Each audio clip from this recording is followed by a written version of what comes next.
Bienvenue à Cogito, l'émission qui fait la lumière sur la recherche et la création étudiante à la maîtrise et au doctorat de l'Université Laval. Aujourd'hui, nous voyons comment le passé peut inspirer à un groupe de personnes âgées une œuvre collective avec Élise de La Fontaine. Nous explorons des textes latins traitant d'astronomie en compagnie d'Émilie-Jade Poliquin. Et Monica Lavoie nous présente un logiciel sur tablette électronique pour retrouver le langage après un AVC. Bonjour, mon nom est Élise de La Fontaine. Je suis étudiante à la maîtrise en art avec la communauté à la faculté d'aménagement, d'architecture, d'art et de design.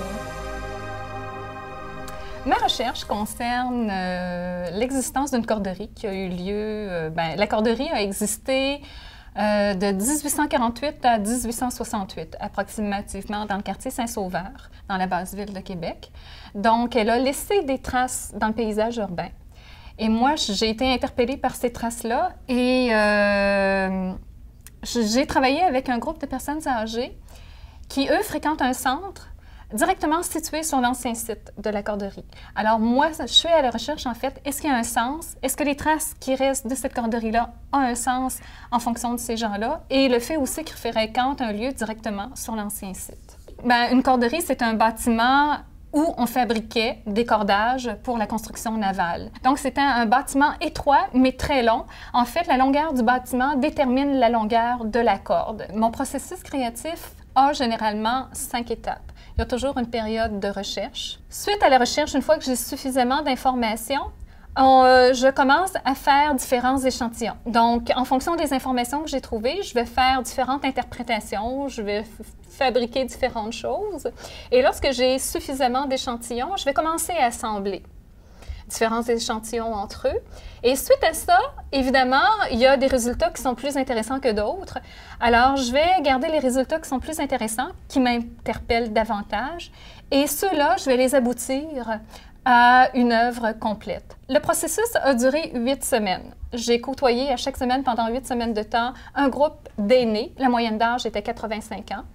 Et puis, les 6 premières semaines nous ont permis à se connaître, mais à faire différents exercices à base de cordes. Donc, faire des nœuds, faire de l'estampillage, etc. Et les 2 dernières semaines nous ont permis de réaliser l'œuvre qu'il y a derrière moi. L'œuvre représente en fait les traces à la fois de la corderie, de sa symbolique, les traces des gens qui ont participé au projet. Je travaille beaucoup avec la symbolique, donc je vous ai parlé que la corderie, c'était un long bâtiment. Alors, les 9 petits tableaux, en fait, illustrent 4 moments charnières du quartier et je les ai positionnés.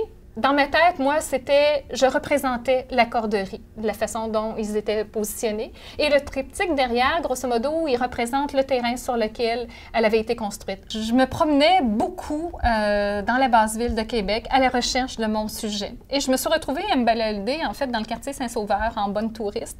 Et j'ai pris connaissance qu'il y avait la grotte Notre-Dame de Lourdes. Donc, je me suis approchée, il y avait une stèle à proximité, en bonne touriste. Je m'approche de la stèle, je lis. Et là, je découvre l'existence de la corderie. Il y avait une photo de cette corderie-là.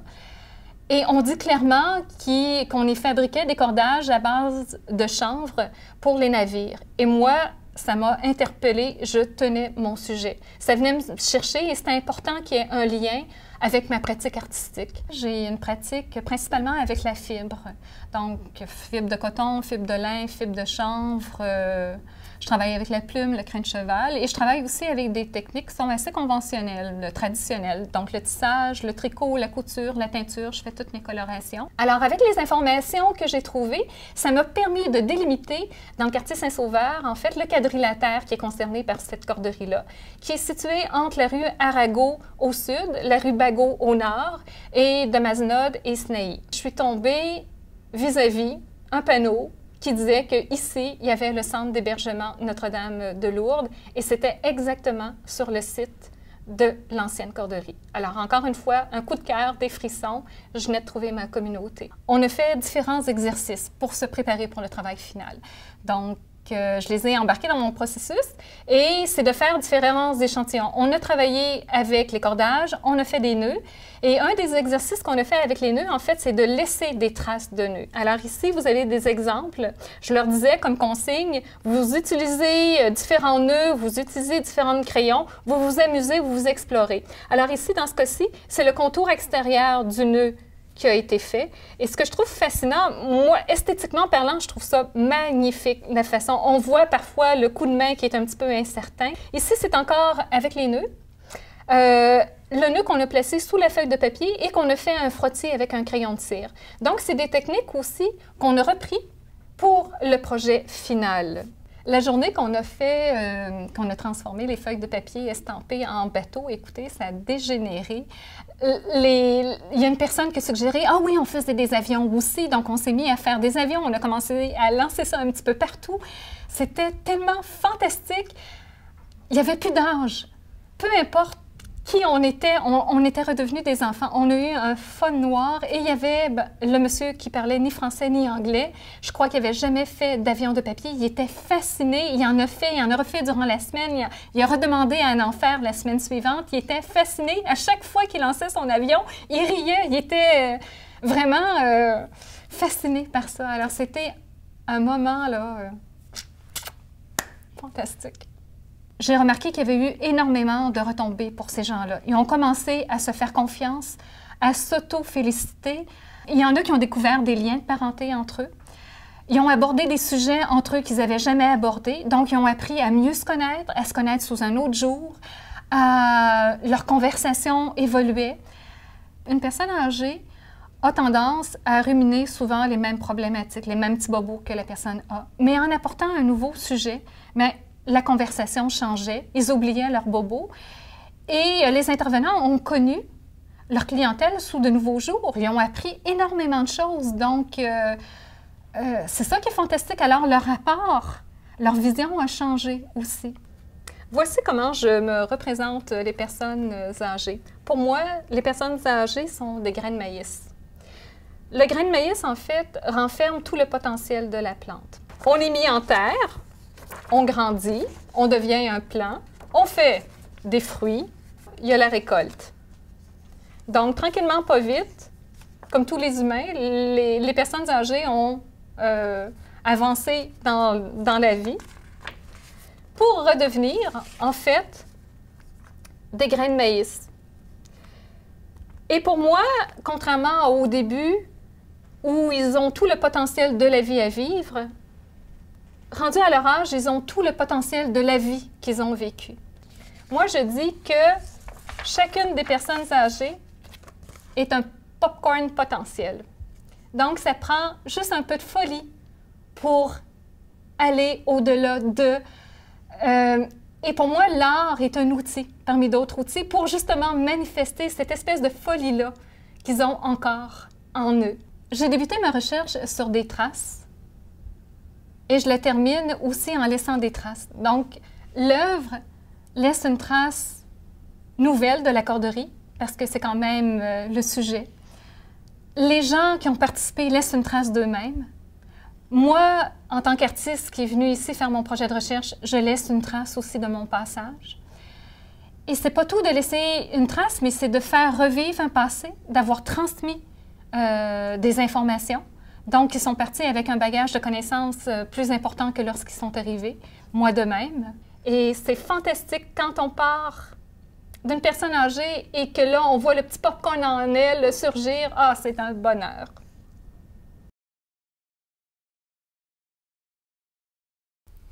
Bonjour, je m'appelle Émilie-Jade Poliquin. Je viens de terminer un doctorat en études anciennes à la Faculté des Lettres et des Sciences humaines, en co-tutelle avec l'Université Toulouse-Jean-Jaurès, en France. Pour mon doctorat, j'ai décidé d'étudier 10 textes astronomiques latins pour voir quelle était la relation entre la science et la littérature dans l'Antiquité, ou plutôt pour voir comment la forme littéraire de ces ouvrages-là pouvait avoir une influence sur la transmission de la connaissance scientifique. Aujourd'hui, la littérature et la science sont de plus en plus opposées, ne serait-ce qu'au Québec, avec le cégep où on fait des sciences pures ou des sciences humaines, arts et lettres d'un côté. On a vraiment l'idée que la science, c'est vraiment l'objectivité, un langage, le langage mathématique qui sort l'homme complètement de l'équation pour aller le plus possible de la vérité, une vérité qui existe, qui est présente et qu'on peut aller chercher. Alors que les arts et lettres, la littérature, on est vraiment dans le domaine de la subjectivité, du langage avec des mots qui ont toujours une certaine connotation, un certain biais. On voit en étudiant plusieurs langues que des termes en français, en anglais, en allemand, ne veulent pas dire toujours la même chose. Donc, cette part de subjectivité-là fait peur un peu à la science. Dans l'Antiquité, le langage mathématique est moins développé, donc les hommes et surtout les hommes, il n'y a pas nécessairement beaucoup de femmes scientifiques à l'époque, utilisent vraiment le format du livre pour transmettre leurs connaissances et non pas les formules mathématiques, par exemple. Donc, la culture générale de l'Antiquité comprenait des notions d'astronomie, des notions de géométrie, d'arithmétique, un petit peu de médecine. Donc, on s'intéressait vraiment à tout, dans le but souvent d'avoir une connaissance philosophique approfondie. Donc, l'astronomie prenait une place importante. Même l'architecte devait connaître les astres pour bien faire son travail. J'ai choisi d'étudier un corpus de textes astronomiques latins. Ce n'est pas un corpus qui existait dans l'Antiquité, donc c'est des textes épars qui ont été écrits entre le 1er siècle avant Jésus-Christ et le 5e siècle après, qui traitaient de certaines thématiques que je jugeais importantes. D'astronomie, non pas d'astrologie, donc la forme de la Terre, la description des constellations, le mouvement des planètes, par exemple. Et il y a 10 textes qui répondaient justement aux thématiques que je souhaitais étudier. On a des poèmes didactiques, des poèmes scientifiques, on a des commentaires philosophiques, on a des traités encyclopédiques. Non loin, Andromède, que l'on peut voir tout entière avant l'obscurité complète de la nuit. Obscura sub nocte licet, sic emicatore, sic magni sumeris candet, nitor ac mediam ambit. Mais le supplice demeure apparent. Elle étend ses bras enchaînés, comme si la force de l'âpre rocher les maintenait. Germanicus, les phénomènes d'Aratos. Ce qui était intéressant par l'étude de ce corpus-là, c'était qu'ils ont été, somme toute, très peu étudiés par le passé. D'un côté, on avait les scientifiques qui disaient, ces textes-là ne sont pas nécessairement très intéressants à étudier, puisqu'ils ne font pas état de l'état la plus avancée de la science dans l'Antiquité. Donc, c'est une science assez primaire, expliquée très sommairement. De l'autre côté, on a les littéraires qui disent c'est pas de la littérature intéressante puisqu'il n'y a pas des grandes figures littéraires, on n'a pas des envolées lyriques là-dedans. Donc, on les voit à peu près jamais dans les cours de poésie, par exemple, ou de littérature latine. C'est intéressant de remarquer que le corpus des textes astronomiques latins a été vraiment délaissé à l'époque moderne, mais a été extrêmement populaire au cours de l'histoire. Et on peut le remarquer par le nombre de copies qui ont été faites à l'époque médiévale. Parce qu'évidemment, les textes originaux, on les a complètement perdus. C'est les copies de copies de copies qui ont été faites tout au long de l'histoire qui nous permettent de juger de la popularité des textes. J'ai fait une étude épistémologique. L'épistémologie, c'est aussi de l'histoire des sciences. Donc, j'ai souhaité voir les différentes thématiques qui étaient abordées dans mes ouvrages. Qu'était justement l'astronomie dans l'Antiquité? Comment on traitait de la physique, comment on traitait des mathématiques, par exemple. Donc, c'était ma première approche. Comme deuxième approche, je me suis intéressée à la logique des textes. Une logique qui ne crée pas de connaissances nouvelles, mais qui permet de vraiment transmettre une connaissance qui a déjà été acquise. Par exemple, la sphéricité de la Terre. Comment les auteurs de mon corpus essaient de prouver à leurs lecteurs cette connaissance-là qui, en fait, était généralement admise. Et comme troisième approche, j'ai voulu voir quels étaient les procédés littéraires, les procédés rhétoriques qui embellissaient un peu le texte, mais qui aussi avaient un impact sur la transmission des connaissances. On voit un certain nombre de constantes, des procédés littéraires qui apparaissent partout. Comme premier exemple, je peux vous parler de la mise en scène du ciel. Vous avez simplement à sortir une nuit très claire avec très peu de nuages pour voir que tout ce qu'on voit, c'est des petits points lumineux. Si je vous donne ceci comme exemple, Bien, ça prend beaucoup d'imagination pour arriver à une figure. Mais les anciens, évidemment, n'avaient pas toute la pollution lumineuse qu'on a aujourd'hui et avaient beaucoup de temps, pas de télé, pas de radio, pour regarder le ciel et s'imaginer des histoires. Donc, c'est souvent des figures mythologiques, comme ici, la figure d'Andromède, qui est délimitée justement là, par les quelques étoiles que je vous ai montrées à l'instant. Comme autre constante dans l'ensemble de mon corpus, on retrouve aussi la mise en scène de l'homme qui observe et la mise en scène de l'homme qui raisonne. L'astronomie, on a tendance à peut-être l'oublier, n'est pas une science expérimentale. Évidemment, on ne peut pas reproduire le cosmos en laboratoire pour l'observer. Donc, c'est une science qui est uniquement basée sur l'observation. Et c'est une science aussi qui est relative.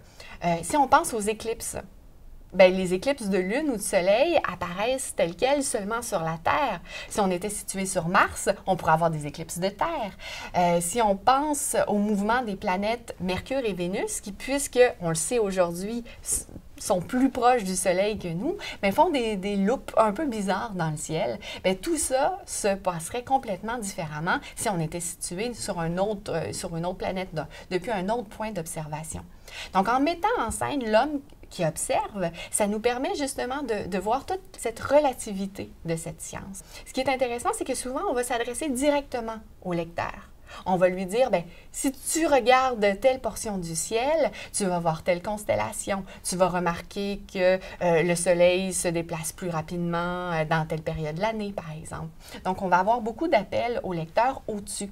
Tous les auteurs de mon corpus auraient pu simplement dire la Terre est ronde, le Soleil a tant de stades comme diamètre, mais ils vont plutôt expliquer comment on est arrivé à cette connaissance-là, en montrant l'homme faire non pas des expériences, mais une sorte d'observation contrôlée avec des horloges à eau pour mesurer le temps et tout ça. Tous les procédés littéraires que j'ai pu repérer dans mon corpus, on pourrait croire qu'ils sont simplement utilisés à l'époque antique. En réalité, quand on commence à lire des textes de vulgarisation scientifique moderne, qu'on voit des séries télédocumentaires, on s'aperçoit qu'ils sont vraiment présents.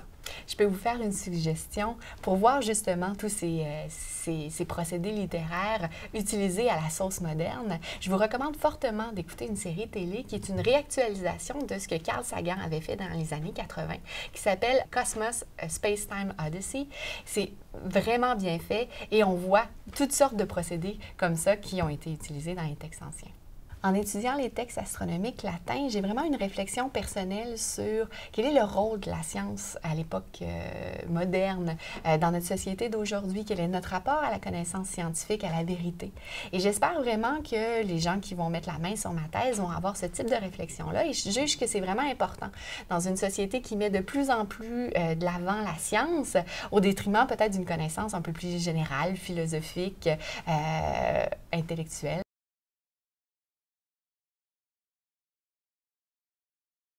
Bonjour, mon nom est Monica Lavoie. Je suis étudiante au doctorat en médecine expérimentale au département de réadaptation de la faculté de médecine. Mon champ d'intérêt principal porte sur l'aphasie, qui est un trouble acquis du langage qui survient suite à une lésion au cerveau. Par exemple, suite à un accident vasculaire cérébral, un AVC, et qui entraîne des difficultés dans la compréhension et ou dans la production du langage. De façon plus spécifique, je m'intéresse à l'anomie, qui est la manifestation la plus fréquente en aphasie et qui consiste dans la difficulté à trouver un mot précis au moment voulu.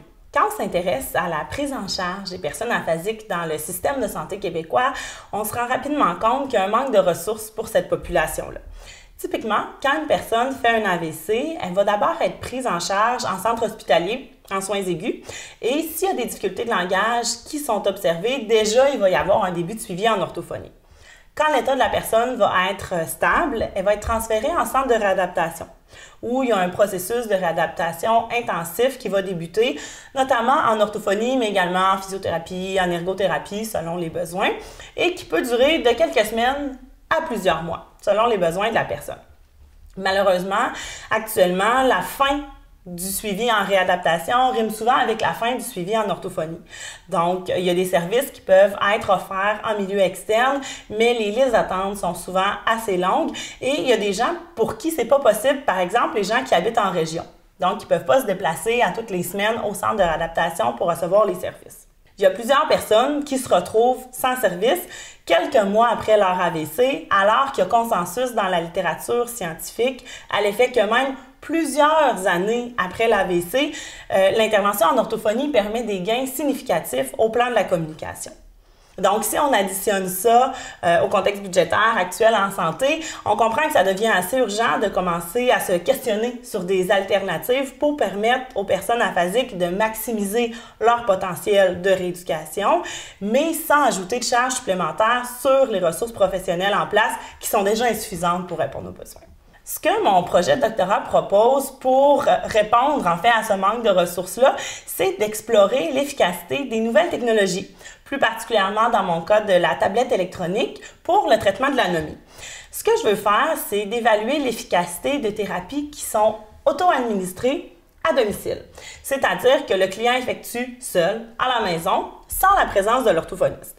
Bien entendu, l'implication de l'orthophoniste est primordiale pour pouvoir évaluer les besoins de la personne, pour pouvoir proposer, adapter le matériel de thérapie.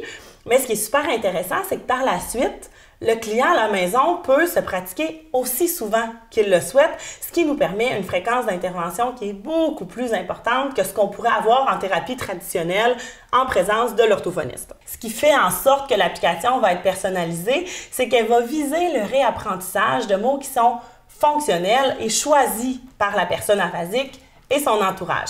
Donc, de mots qu'elle utilise dans sa vie quotidienne. Ces mots-là vont ensuite être rééduqués à l'aide de photos qui vont être prises dans l'environnement de la personne et qui vont être insérées dans l'application. En fait, la première chose à savoir, c'est qu'il y a énormément de variabilité en aphasie. Donc, les déficits qu'on va observer vont dépendre de l'endroit dans le cerveau où la lésion, donc où l'AVC survient. Dans le traitement de l'anomie, la première étape, ça va être de faire une évaluation complète pour essayer de préciser le plus possible ce qui cause les difficultés d'accès aux mots chez une personne en particulier. Ensuite de ça, l'intervention va viser le réapprentissage de différents mots en fournissant à la personne des indices pour lui permettre d'accéder aux mots, de retrouver le mot plus facilement. Et ces indices-là vont être choisis en fonction de la cause qui aura justement été identifiée dans l'évaluation. Dans un premier temps, la personne observe une action qui se déroule à l'écran et doit tenter d'écrire le verbe qui correspond sans avoir aucun indice. Quand c'est complété, elle peut appuyer et il y a un indice qui apparaît, soit la première lettre du mot, mais également le nombre de lettres dans le mot indiqué par les tirets. Donc, une fois de plus, elle doit essayer d'écrire le verbe qui correspond à l'image. Et pour la dernière étape, elle doit tout simplement copier le verbe qui est présenté à l'écran qui lui indique quelle était la bonne réponse. Le projet de thèse que je propose est innovateur parce que jusqu'à maintenant, il y a très peu d'études qui se sont intéressées à évaluer l'efficacité de thérapies auto-administrées pour le traitement des troubles du langage.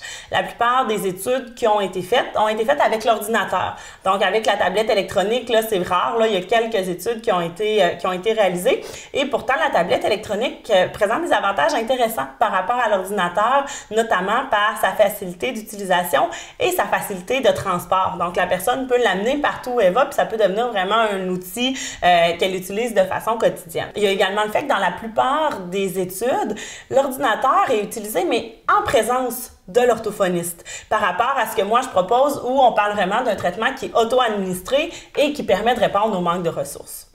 Évidemment, le fait de travailler de façon auto-administrée, donc sans la présence de l'orthophoniste, avec des personnes aphasiques, ça représente un défi. Dès le départ, dès la conception de l'application, il faut avoir les difficultés langagières en tête. Par exemple, on va utiliser un vocabulaire qui est simple et surtout qui est connu par la personne. On peut aussi combiner un mot écrit à un dessin, un pictogramme pour faciliter la compréhension. Un autre aspect à prendre en compte, c'est le fait que les AVC, donc l'aphasie, sont plus fréquents chez les personnes âgées, les personnes qui sont plus âgées, donc pour qui l'utilisation des technologies n'est pas nécessairement intuitive. Donc, pour répondre à cet aspect-là, ce qu'on a fait, c'est qu'on a prévu au protocole de recherche des rencontres d'entraînement à l'utilisation de la tablette qui ont vraiment pour but de rendre la personne à l'aise et autonome dans la réalisation de la thérapie. Il y a également un guide visuel qui illustre toutes les étapes nécessaires à la mise en marche de l'appareil et à la réalisation de la thérapie qui est remis à chaque participant et auquel il peut se référer en cas de besoin. La façon dont le projet de recherche va se dérouler, c'est qu'on va d'abord recruter des participants qui présentent une aphasie, mais qui ont terminé leur séjour en centre de réadaptation, donc qui n'ont pas de service en orthophonie actuellement. Il va y avoir une rencontre pour évaluer le profil langagier de ces participants-là pour s'assurer que ça correspond à ce qu'on souhaite faire. Et il va ensuite avoir les séances d'entraînement à l'utilisation de la tablette. Après toutes ces étapes-là, le traitement en tant que tel commence et il va durer 4 semaines. Pendant ces 4 semaines-là, la personne va avoir la tablette à domicile et va effectuer le traitement aussi souvent qu'elle le souhaite, vraiment de façon auto-administrée. Moi, je vais y aller à la fin de chaque semaine pour prendre différentes mesures, également à la fin du traitement. En fait, ce qu'on souhaite mesurer, c'est si les mots qu'on aura entraînés vont s'améliorer. Donc, si la personne va, à la fin du traitement, accéder plus facilement aux mots qui vont avoir été entraînés à l'aide de la tablette. Évidemment, pour les besoins de la recherche, on a également, par exemple, une liste contrôle de mots qui n'auront pas été entraînés pour s'assurer de l'efficacité de notre traitement puis s'assurer que c'est vraiment le traitement qui a permis l'amélioration qu'on va observer à la fin. À moyen terme, ce que j'aimerais vraiment, c'est que mon application puisse être intégrée dans les différents milieux cliniques et utilisée par les orthophonistes pour pouvoir aider le plus grand nombre de clients possible.